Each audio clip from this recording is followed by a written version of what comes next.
Arya Saloka umrah sendirian minta doa untuk keluarganya, keberadaan istri dipertanyakan. Keberadaan Putri N dipertanyakan lantaran sang suami, Arya Saloka, terpergok hanya sendirian ketika akan berangkat untuk ibadah umrah ke Tanah Suci, Mekah. Alhasil sikap kesendirian Arya Saloka tanpa ditemani Putri N saat berangkat umrah tersebut semakin membuat netizen yakin perihal prahara yang menyelimuti keluarga mereka kini.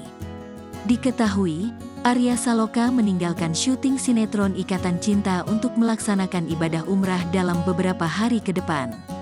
Arya Saloka yang sempat beradu peran dengan Amanda Manopo di sinetron Ikatan Cinta tersebut, meminta doa terbaik dari penggemarnya.